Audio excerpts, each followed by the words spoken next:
I'm just gonna jump right into it actually. So today I'm talking about destruction when it comes to in terms of the battle scroll and what I'm hoping I will get or see. Things I think they could really change the Grand Alliance for the better, help it see more play, be more fun for everybody. It already is a really fun faction in many ways, but also frustrating in others. Destruction is kind of like one of the two small Grand Alliances. Um, it only has like 5 armies in it, I think. Yeah, and Death only has 4. The other ones are significantly bigger. So it's a little bit of a shorter list of things. I also think it's actually one of the better balanced Grand Alliances right now. But I still think there's a lot of room for opportunity. And Destruction is infamous for this particular problem of basically Games Workshop likes to put like a million limiters on everything. It's always like you can do this ability if you roll a 4 up, and then you roll a 2 plus on a D3, and then you can do D3 mortals once per game. And it's like, why is there so many restrictions on that? So there's a lot of stuff like that I'm going to be hoping to address a little bit. Unnecessary limitations that like for things that really would not be a problem and would just be fun and exciting if they got removed. Um, some things are harder to fix than others for sure, which we'll be getting into as well.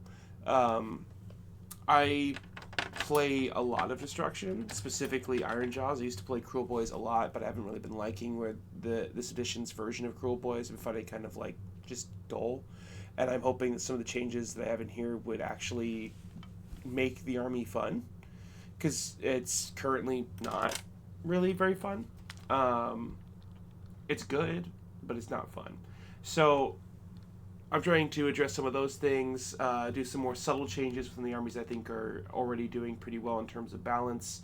Um, I do think some armies, like I think they're probably going to do a model refresh and big update for ogres when the book comes out. But for now, there's still going to be changes that they need. I don't know when the book is coming out or anything like that. Um, but yeah, I'm just gonna start going on some of these. So this is kind of an overview of the meta and win rates and etc. since the last battle scroll. Some of these are going to be subject to change because some new books did come out, etc. But certain armies are doing really well. If you notice, there's not really any destruction armies in this top area. Ironjaws is at 52%. They're basically a 50-50 army. Like I wouldn't even say they're on the strong end. They're just like super well balanced in my opinion. There's small little niche things. Gloomspite gets doing the poorest of anybody, which isn't really surprising to me. The book came out and it was very limiting, very dull, except for a couple things that were like absurdly broken, and there's like nothing in the middle. And they kind of fixed the broken stuff, leaving gitz with nothing to do, right? Um, Sons of Behemat is sitting a little bit below 50%, and to me, it's a warning sign when Sons of Behemat can't reach 50% because they're very easy to operate to get at least a 2-3-3-2.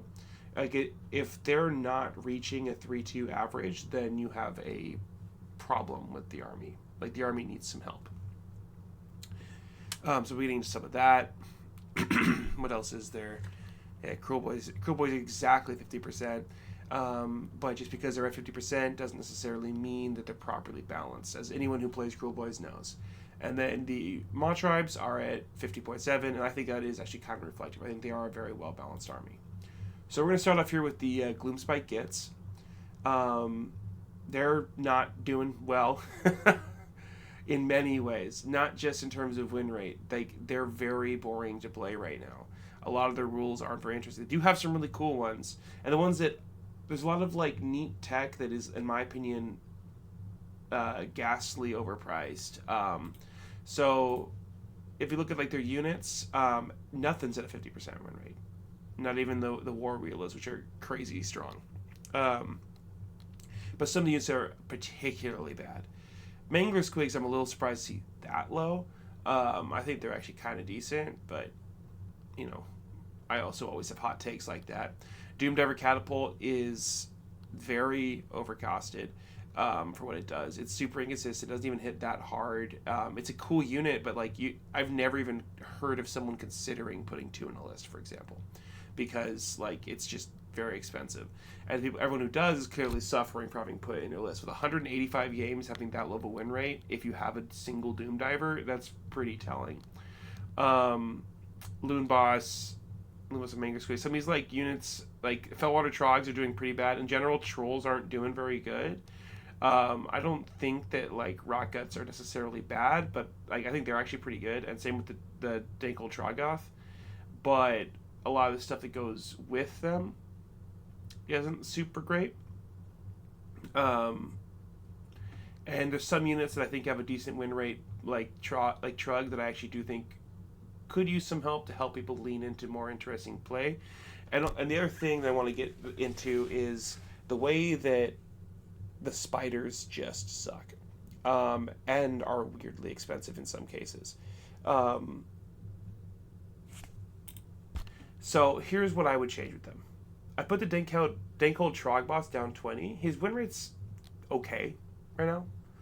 It's like 45. But I think gets that it's most interesting when you can build lots of specialized lists and have good supports, or like have like a two-part list. It's like two different sub-factions of it, etc. And so having like Trog Boss, Trug, and the Fellwater Trogs going down a little bit in points kind of helps those lists do a bit better. Like Trug is doing kind of fine, but he can still go down 10. But the Trog Boss goes down and the Fellwater Trogs go down. It kind of opens a little bit of flexibility, gives you more incentive to play Fellwater Trogs, and helps them be like a more interesting option.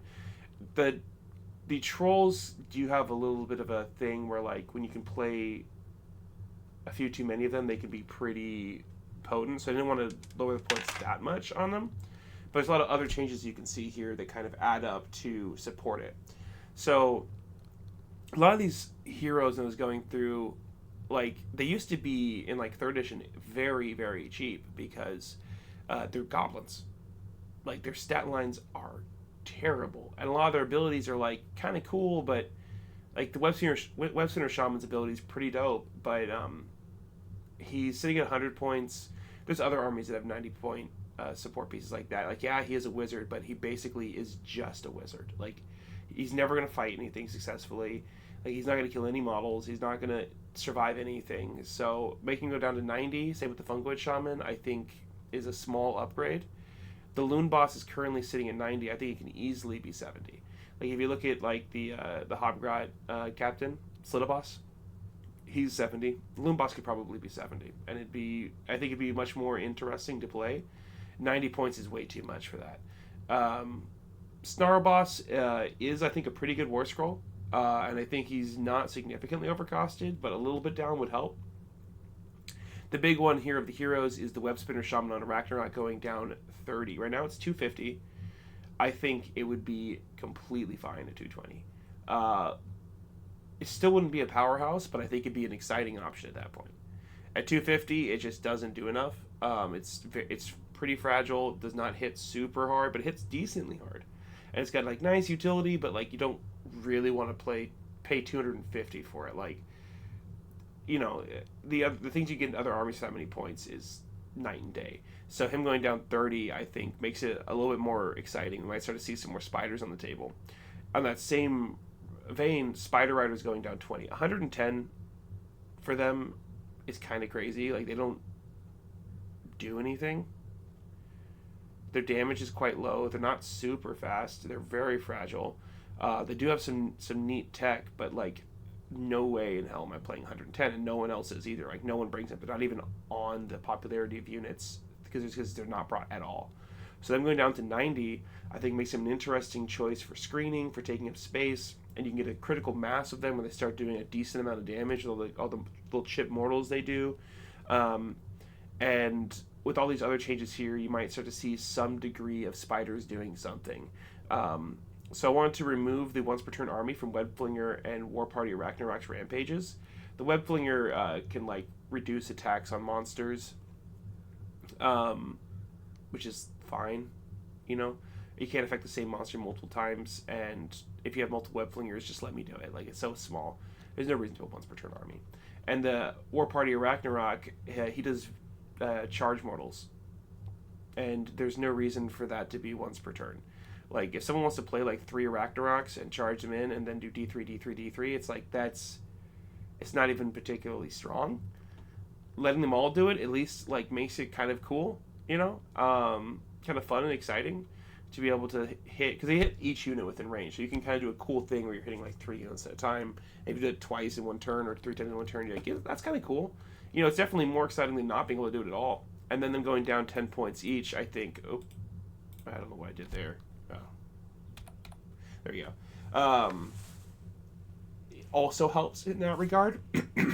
So the combination of like, if you ran like 25 Spider Riders, that's 100 points. Rebsinger Shaman of Ragnarok 30, and then these two, you've already saved 150 points there and gained some small quality of life buffs as well there.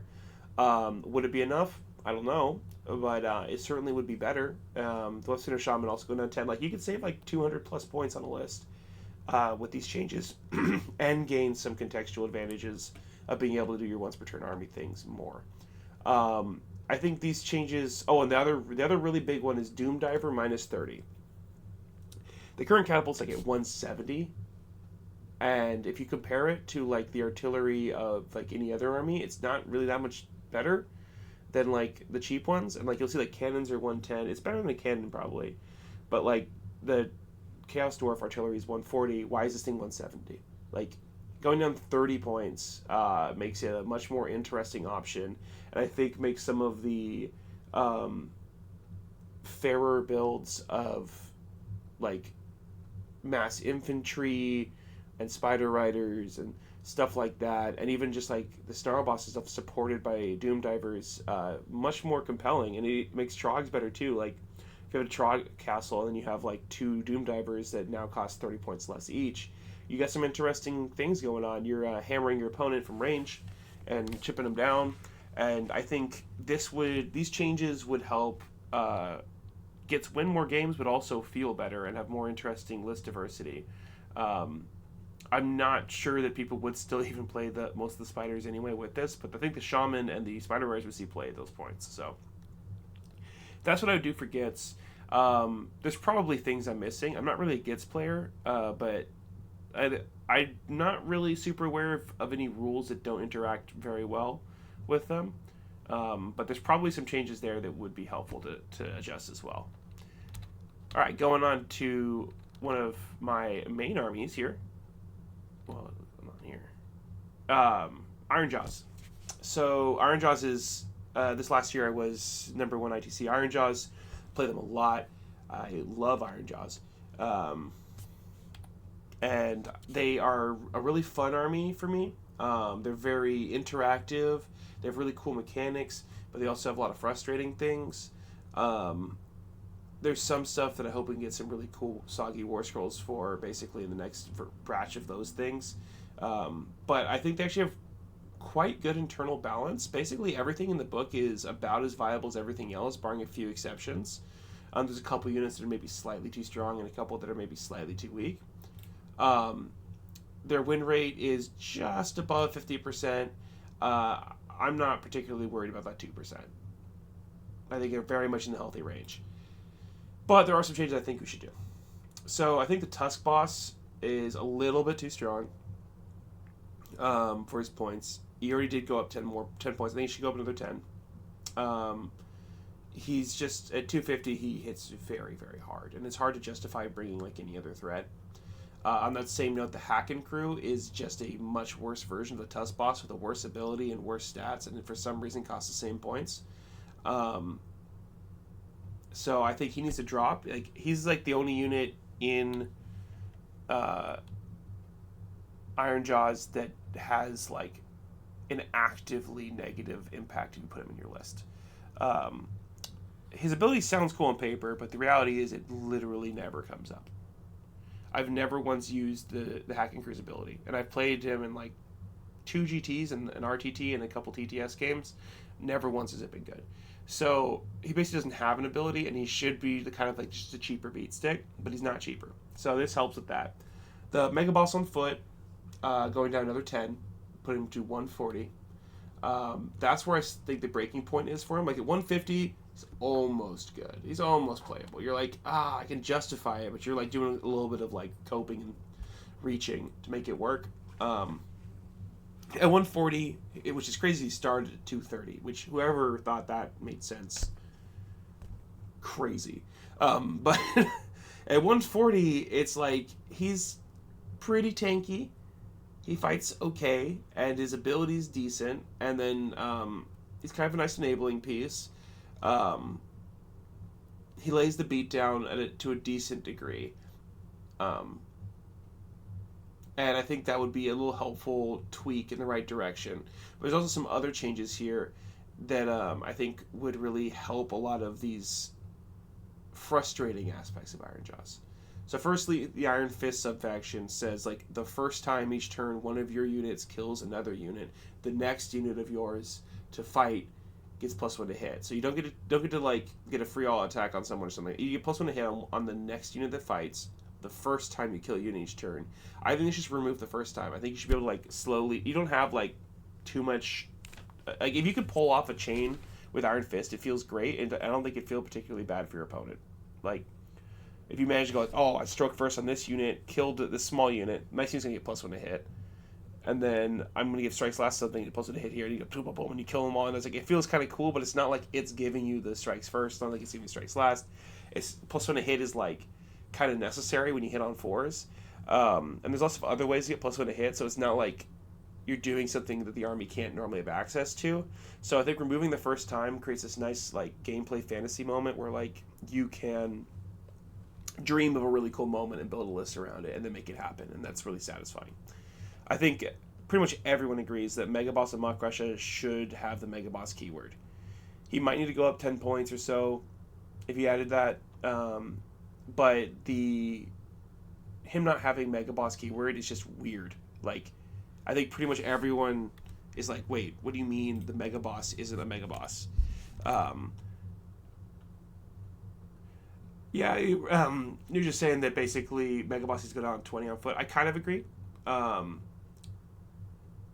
Like if he goes to 130, then he's definitely good. And probably would only be 130 in other armies, to be fair, which put him down 100 points from his starting place. But there's also the meme of your quarterly 10-point Mega Boss drop that's been going on for 8 battle scrolls straight, and now it's almost good. I think, like, but I have some other changes here that make him contextually better. So basically, if you remove the once per turn from Big Snickers, which is just the most hilarious army name, but you basically, their ability is that if you're fighting a unit that has more wounds than you, once per turn, I mean, you can give one of your units +1 to wound that unit that has more wounds on their profile than them, but like every orc is at least 2 wounds. Many of them are 3 to 5. It's not coming up that often, and when it like, and you're building kind of like as a niche counter, it should work. You know what I mean? Like if this was an order army or a death army or a chaos army, it would be like, yeah, when you're fighting big stuff, you guys +1 to wound, because it's not relevant in so many situations. So I think if they just removed that, you'd actually see it sometimes and be kind of an interesting option. Whereas right now it basically never comes up. Like it, and when it does, it's not that rewarding. The really big one is, I think that the War Chant of Prayers need to last until your next hero phase. Every other army, when they have combat buffs on prayers, it lasts until your next hero phase. For some reason, with orcs, they're like, nah. And they're all going off on like 5s, you know, like it's not even like Stormcast Prayers will go off on a 3-up with +1 to pray and give +1 attack, and it'll last until like your next hero phase. War Chant does, it's on a 5-up for the damage boost one, and it lasts until the end of this turn only. And you guys will move like 4 inches, and it's like, it's to the point where I've said pretty much from the get-go that War Chants are bad. And every time I've played them, they've been terrible. They're like worthless, and if they were 90 points, they still wouldn't be particularly good. And right now they're 110, because the prayers don't work like they very obviously should. And when you have like a prayer that's like hard to get off, and all it does is give +1 to charge, and it only lasts until the end of your turn, that should very clearly last till next hero phase. So those things changing, I think, would really help the gameplay experience of playing ironjaws, and everyone wants war chances to be good, but they're just not, because the prayer lore doesn't work. So changing this, I think, really, really would improve the experience. Next, we have kruleboyz, the most balanced army that's the least balanced army. Currently, kruleboyz has one build, and has only had one build for the entirety of this GHB. It's not a very exciting build. It's spamming monster killers and gut rippers and giving strikes last and fighting with 2 units at a time. It's very dull. It's like everything, like half the army is non-viable. If you look at this, you'll see like some units seeing play, but it's how do I put this? Wait, why? Oh yeah, that covers. Like, a lot of the army basically sees no play at all. Like, and they keep dropping the points in the units, and they don't see play still because they're bad. Like, they have pointless limitations on them that don't allow them to work the way they very obviously should.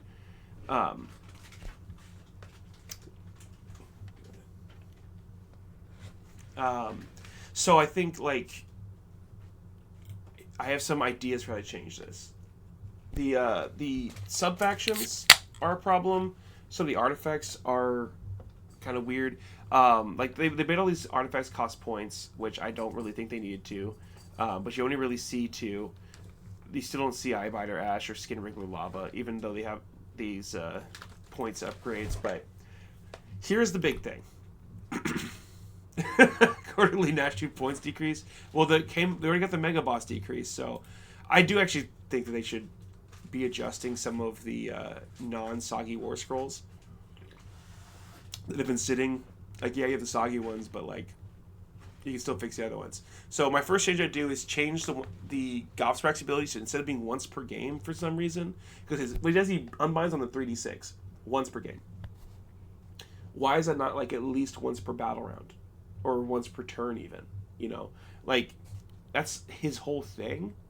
And he only gets to do it once per game, and it's not even that good. Like, soon. I've been training Penny up actually to play, so I might have them on to Yap sometime. It'll be kind of fun. And so if Gobsprak is able to do this every turn, I think he's actually really fun and exciting and a cool piece to put in your army. It's just like adding 1d6 to one of your unbind rolls once per game is kind of stupid. So they keep dropping his points, but it's like there's never really a breaking point for that because he just doesn't do what he's supposed to do. Yeah, I agree, and some of this is a rewrite. Like, that's kind of what I'm doing. If you don't, it's not that many points changes, because points aren't the issue. I do agree that it needs a rewrite. So Sludgeraker Venom needs to go until your next hero phase. I don't know why it's only until the end of the turn. It's like, if you give him Sludgeraker Venom, why does that just go away immediately? It's already kind of hard to apply, and then it doesn't do anything. Like, it needs to last, and then it'd be a really cool ability if it lasted, but it doesn't.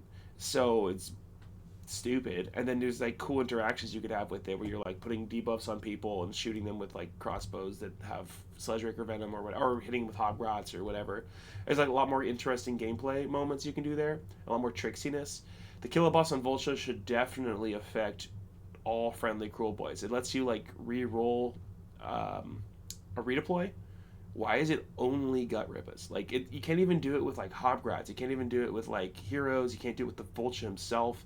Like, it's let it affect other units. It's forcing you down this one rabbit hole, and it's a cool ability, but it doesn't like work on 90% of the book for no reason. Like, I don't think if someone could re-roll their redeploy roll on a Trog, that it's going to be a problem. Like, it's very, very kruleboyz.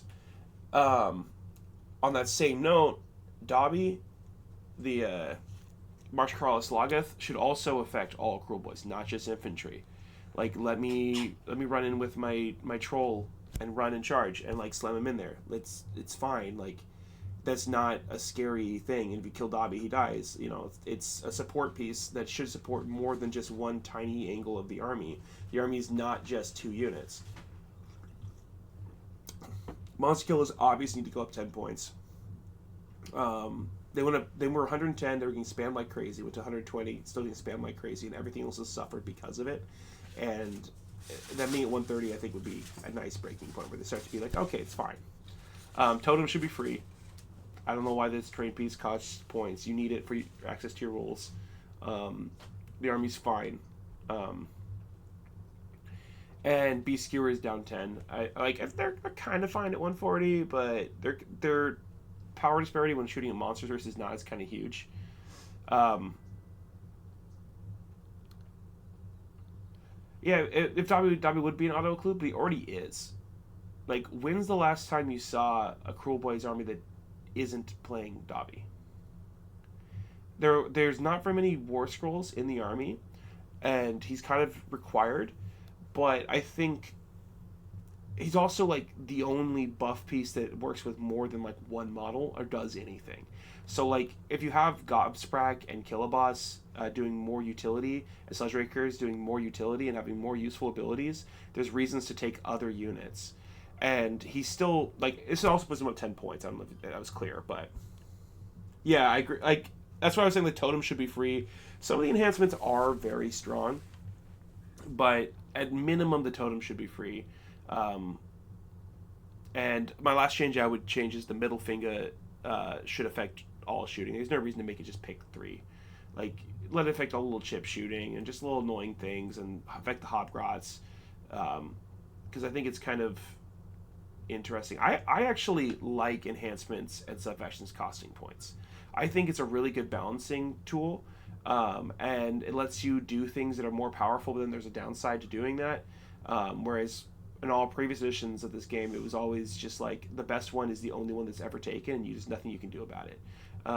Now it's like interesting if you want to shave off.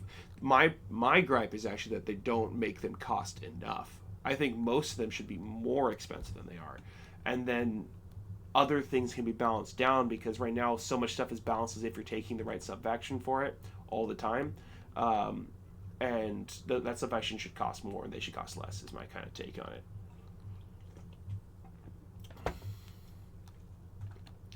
Yeah, so I think these this changes the Dobby does go up 10 points here, Musco's going up 10.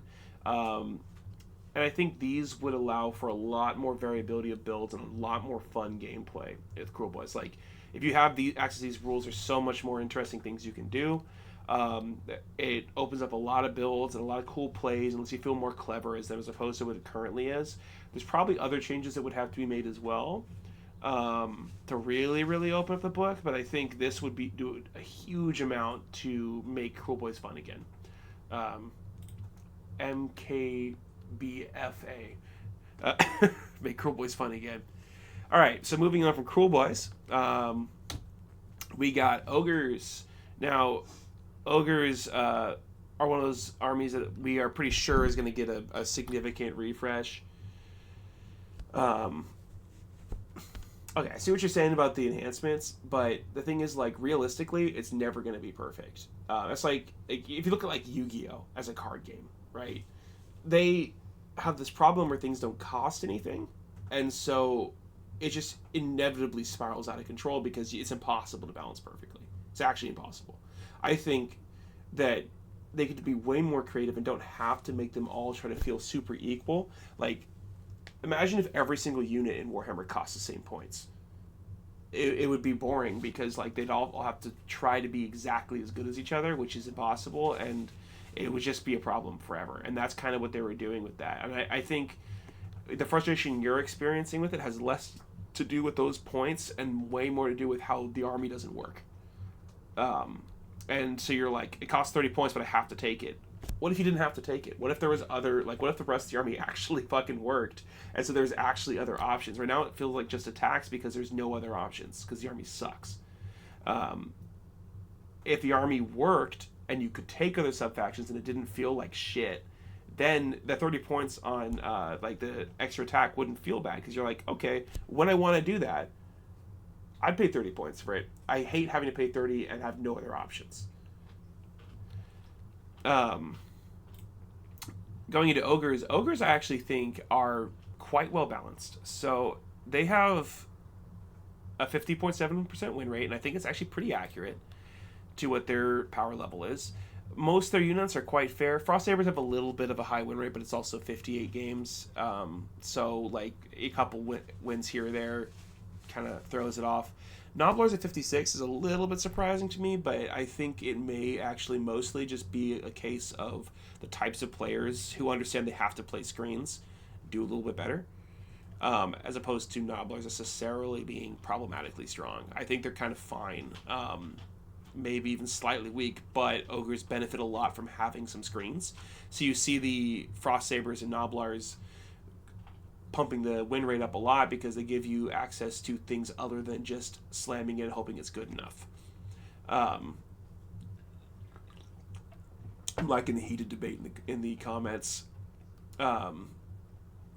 Yeah, but okay, so that one exception is exactly the point, though, right? Everything else can be the same point. It can be free, and then that one that everyone's taking all the time might end up having to be like 20, 30 points. And then all of a sudden, now they're all about equally viable as each other. And if you want that really strong one, you have to pay a little bit more. If you don't, you have the option to take these slightly weaker ones. There's always going to be one they miss. It's just inevitable. They have been doing a better job, though, lately, because like for a long time, it was ridiculous. It'd be like one command trait is your entire army is +2 attacks. The next one is like once per game. When you charge into infantry on a 2-up, you can do 1 mortal wound. And you're like, what? Like, these are not the same. This is like night and day. Now they're closer, and the points help balance it out. So they've been doing a better job of that. But Ogres, I was looking at their artifacts. I was looking at their command traits, at their sub-factions. It's actually pretty consistently balanced. Like, almost everything is viable. It's all, like, pretty close to 50-50. There's some that are slightly weaker, some are slightly stronger, some are more popular than others, but not by that much. Like, Ogres is actually a shockingly well-balanced book right now.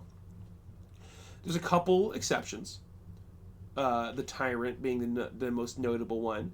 The Huskard and Stonehorn looks like a high win rate, but I'm not super worried about it. It's one of those. It's like a Gargant 55, if that makes sense.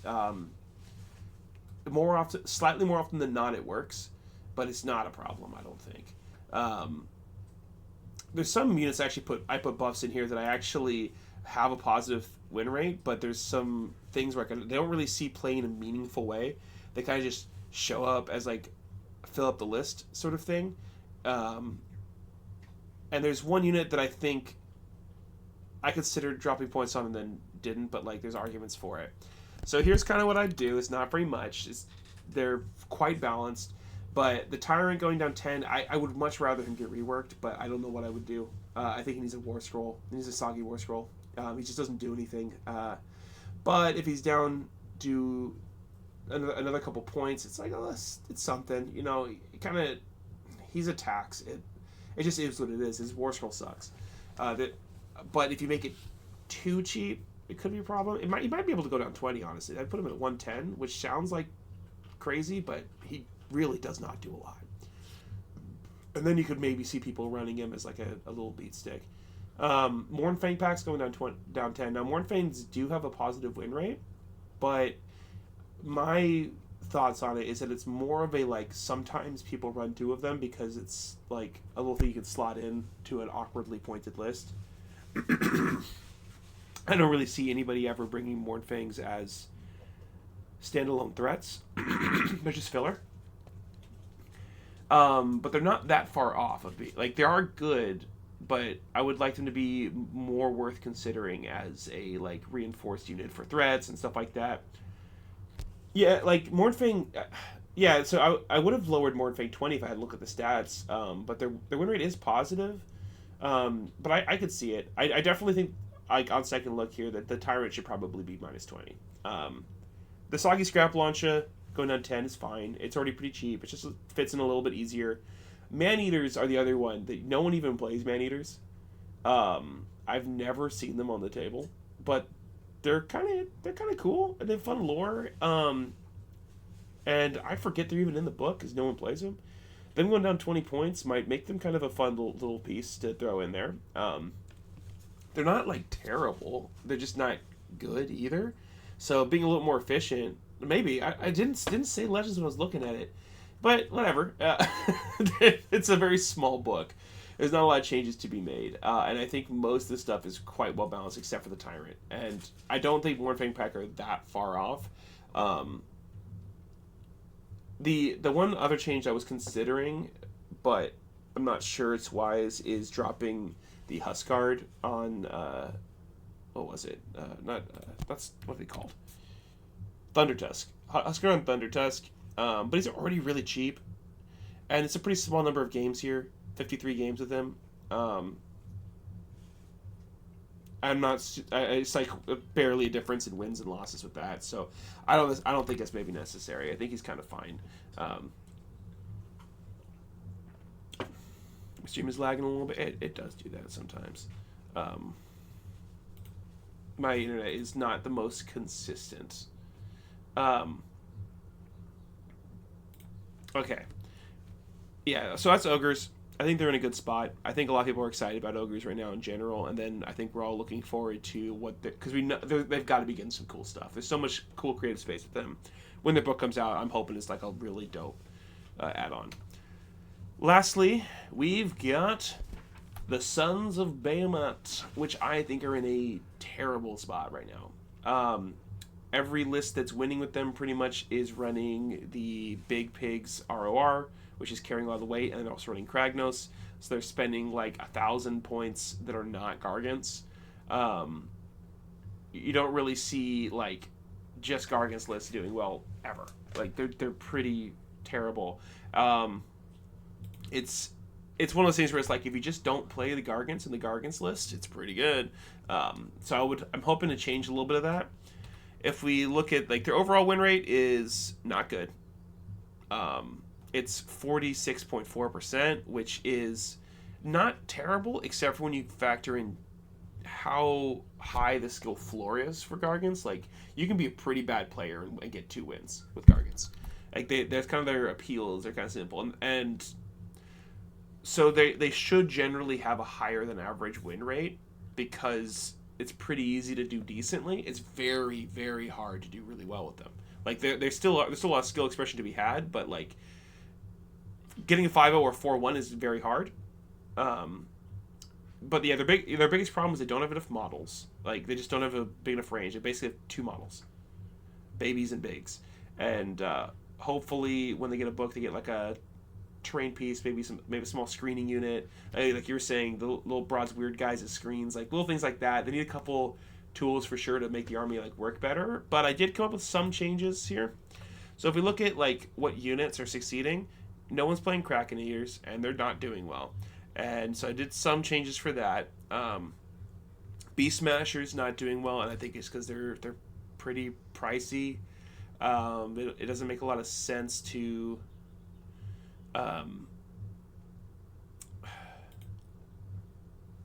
yeah, like it's just they're just overpriced. King Broad's also a little bit overpriced. It makes fitting things a little bit awkward.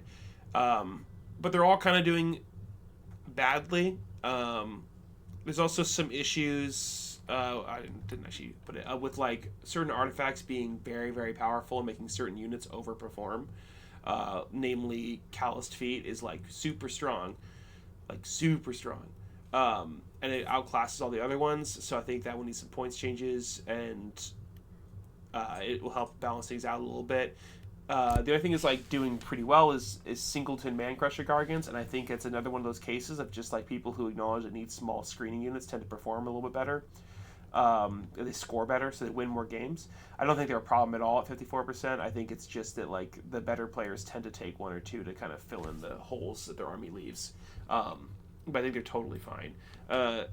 So Kraken Eaters minus 20 points, which is like that alone is not enough. But also, I want to remove the once per game ability thing of them being able to come off the flanks for the soggy ones. I think it's a pretty funny moment someone could do where they run like 3 or 4 of them and they all start off the table and they all come off of one side. And I think that'd be fun. And I don't think that would be a problem at all. But I think it'd be pretty funny. And I think it would appeal to Gargant players to be like, oh, we're all coming out of the ocean with 4 Kraken Eaters off the side of the table. And them all dropping down by 20 points with that change might make them a little bit more appealing, a little more fun. I'm not sure it makes them good. They might need to go about more than 20.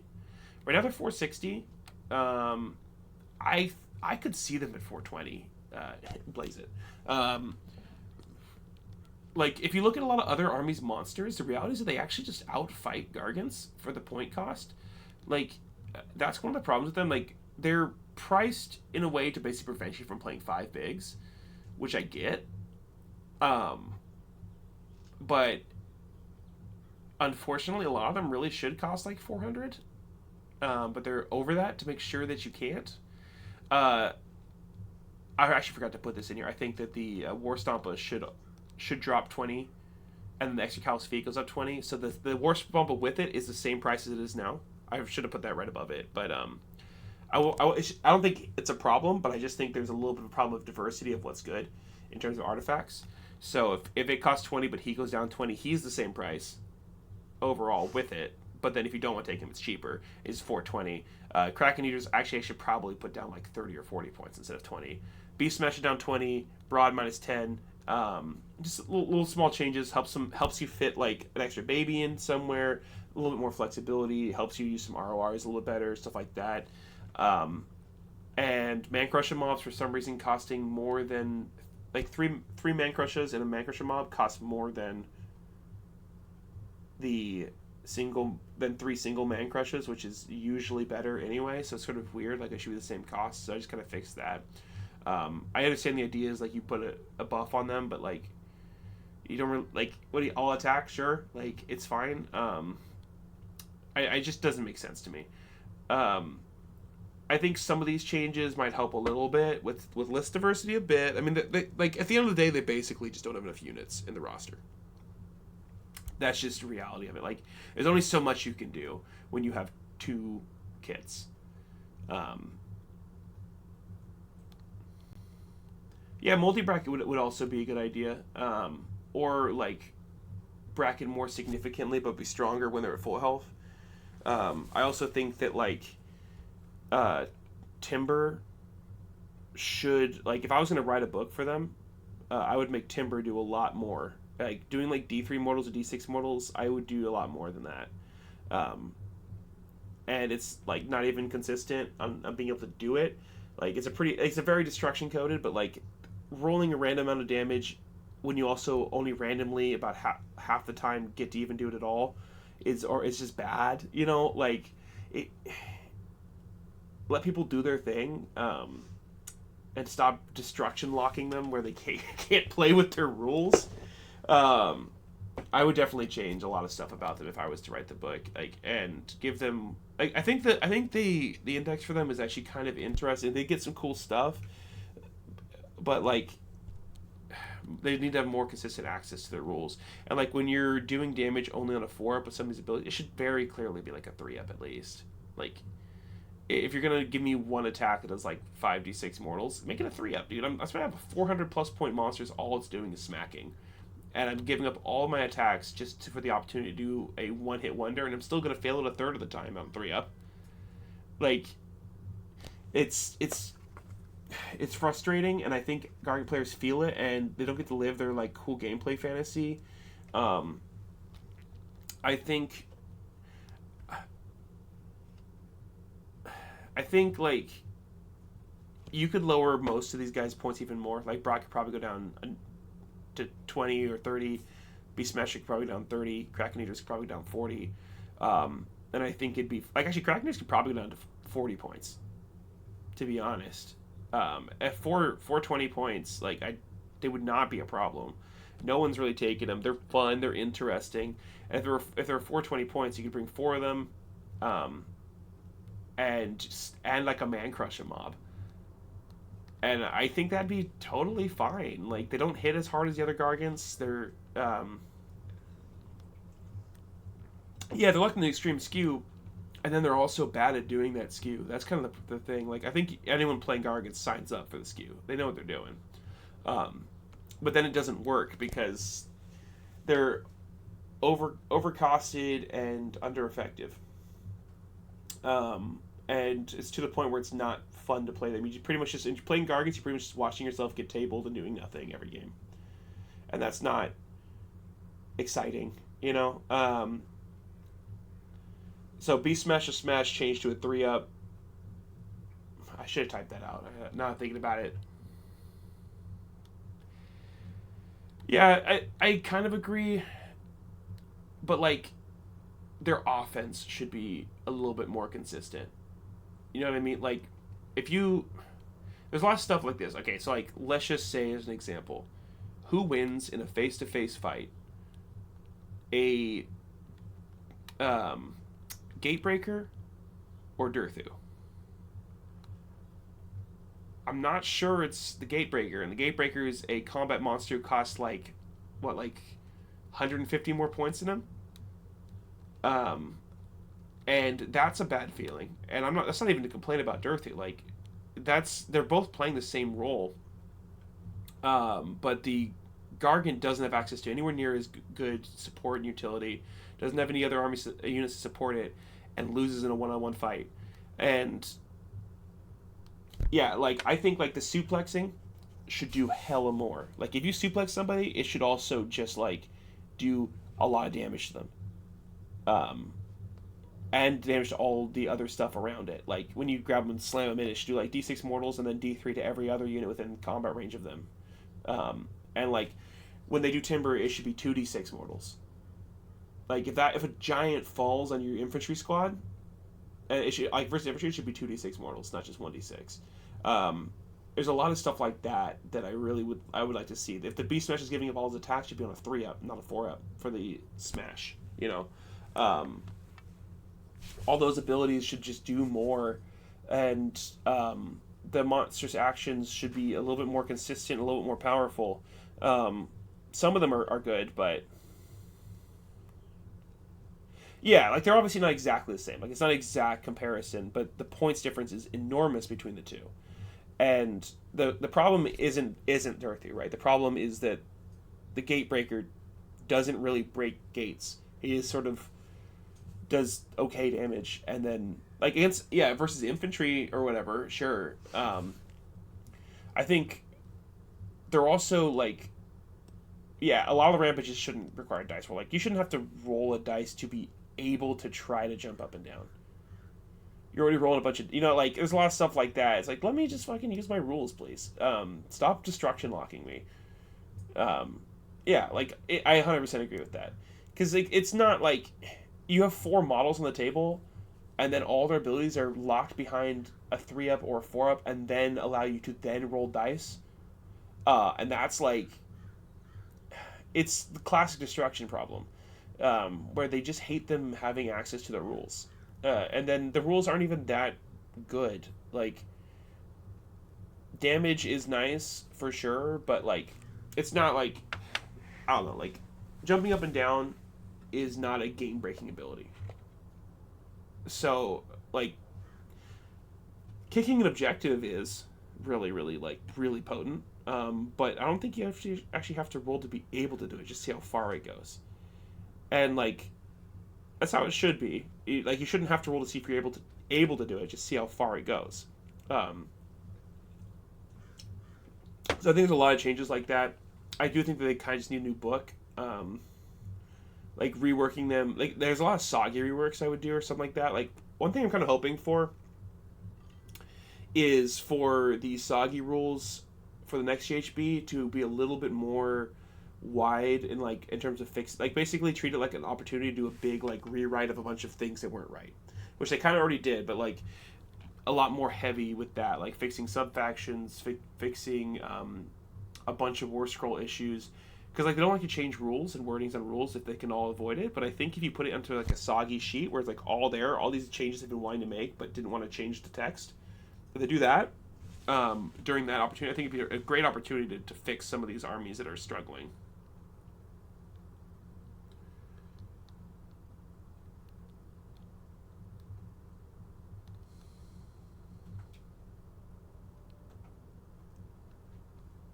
Okay, interesting. Yeah, I think big names are a really good opportunity to like. They do help with like basically have the it's like the mount traits in a way. But you could very easily make it so that like each mega gets a big name. Like that would be a great way to add some flavor, add some power to the army without really risking it being a problem. They got some pretty decent buffs in the Soggy War Scroll stuff, but like it still is not enough. And unless they get a significant rework, that's gonna be tough. One of the things we were talking about the other day was if they got like a terrain piece, it'd be pretty cool to have like a pile of boulders that when they stand next to it, they can throw boulders that do a lot of damage. That's another thing. Why is their shooting so weak? Like, it's like, oh man, you can do like 2 damage, you know? Like, why are they so low impact for throwing boulders at people? They should be short range, but like the babies have like a shooting attack that I think, or do babies even have a shooting attack? I don't think they used to. But it's not a lot though. It's like its average damage is like 1.5 if I remember correctly. Yeah, hurled boulders should be terrifying. Like if you're in range, they should all throw those boulders and they should hit hard. And like babies shouldn't be so weak that they're 130 points. You know what I mean? Like those Gargants should do more than they currently do. They should hit harder in the shooting. They should have a few more wounds each. They should be 15 wounds instead of 12 wounds. There should be a few more points, like 150 points or something like that. Because like no one really likes when your War Scroll sucks and you just get so cheap that you can run like 1 million of them. Like, yeah, you can run like 15 babies in the list, but it doesn't feel narratively satisfying, even though it is probably good. A female mega, yeah, like I think they need to have like a little screeny unit of some sort. Like a juvenile mega would definitely be. Yeah, they hit on 5s with the babies, and then like they don't even hit that hard when they hit. Is kind of the issue. Like if they were 5 damage each and hit on 5s, then we're talking, right? Like when you get hit by them, it should hurt, and instead it doesn't really hurt. It's like D3 or something like that, so like there's a lot of opportunity for Gargants to become an interesting army. Right now they just kind of suck. I think these changes would do something and open up some cool opportunities for unique builds. Yeah, and I didn't put all the stuff I thought. For some reason I didn't realize I didn't finish typing out some of the things, but I was sitting there thinking about it and then just didn't finish typing it. So luckily Destruction is a very short sub-faction. So that's all the factions for it. I haven't yet finished my PowerPoint for Death, but I'm going to be doing Death tomorrow, which I think will be an interesting one. I think Death is one of the worst balanced and it needs the most changes. The stats reflect that as well, and also just people's general experience with it is kind of like there's a lot of memes about it. People aren't liking Night Hunt, people aren't liking Soul Blight, even though I think Soul Blight's kind of good. And even though objectively Night Hunt is good, it's good in the worst kind of way where people aren't having fun playing it. And it needs a lot of help, but the help that it needs is like kind of complicated, I think. It's not like an easy fix of just points or something like that. Soul Blight, I think, has a lot of points issues that it could be easily adjusted. And yeah, so I'm going to be doing that tomorrow, probably at like 5 in the afternoon, so I'll have to do it after work. So if you want to tune into that, that'll be fun. I'm going to be uploading this video onto YouTube and posting it everywhere. So, thanks for joining me, everybody. It's really fun to like theory craft and this sort of stuff. So let me know if you have any thoughts or things I missed or cool ideas for how you could fix an army. Anyway, sign out.